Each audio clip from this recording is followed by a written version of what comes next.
দুঃখ দূর করার উপায়।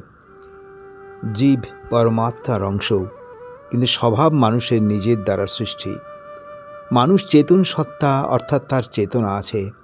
পশু বা পশুত্ব স্বভাব যার জন্ম থেকে আসে, যেমন মুরগি ও হাঁসের বা ডিম নিজের শরীর দিয়ে ঢেকে রাখলেও বাচ্চাগুলি হওয়ার পর হাঁসের বাচ্চা জলে নেমে যায়, কারণ তার স্বভাব পূর্ব থেকে নির্ধারিত। কিন্তু মানুষ বুদ্ধিমান প্রাণী, সে নিজের স্বভাব পরিবর্তন করতে পারে।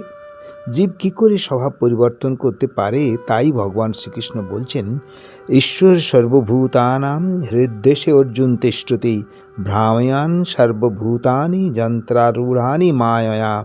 অর্থাৎ, হে অর্জুন, ঈশ্বর সমস্ত প্রাণীর হৃদয়ে বাস করেন এবং নিজ মায়ায় পুতুলের মতো সমস্ত প্রাণীকে ভ্রমণ করান।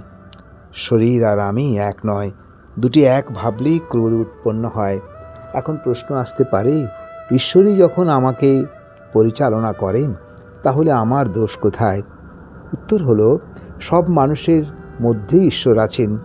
নিজেকে যদি ভালো বা মন্দ কাজ করার প্রেরণা বা স্বভাব তৈরি করা যায়, তবে সেরূপই কাজ করে থাকে। এই ভালো বা মন্দ কাজের ফল অনুসারে সুখ ও দুঃখ ভোগ করে।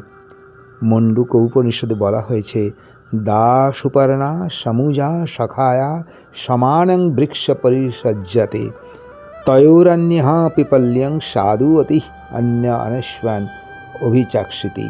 অর্থাৎ, সুন্দর পালকযুক্ত একই রকম দেখতে দুটি পাখি সবসময় গাছেই থাকে। তাদের মধ্যে একটি পাখি সুমিষ্ট ফল খাচ্ছে, অন্যটি কিছু না খেয়ে কেবল দেখছে। এই দুটি পাখির অর্থ, মানব শরীরের রূপ গাছে, তাদের জীবাত্মা ও পরমাত্মারূপ সুন্দর দুটি পাখি রয়েছে। পরমাত্মারূপ পাখি শান্ত, তিনি সাক্ষী মাত্র। অন্য পাখিটি জীবাত্মা, সর্বদা চঞ্চল, অস্থির, সে বাসনা ভোগের লালসায় সুখ ও দুঃখ ভোগ করে চলেছে। তাই আবার বলা হয়েছে, সমানে বৃক্ষেই পুরুষৌ নিমগ্নঃ অনিশয়া শোচতি মুহ্যমানঃ জুষ্ঠং যথা পশ্যতি অন্যস্যাম মহিমানম ইতি বিতশোকঃ।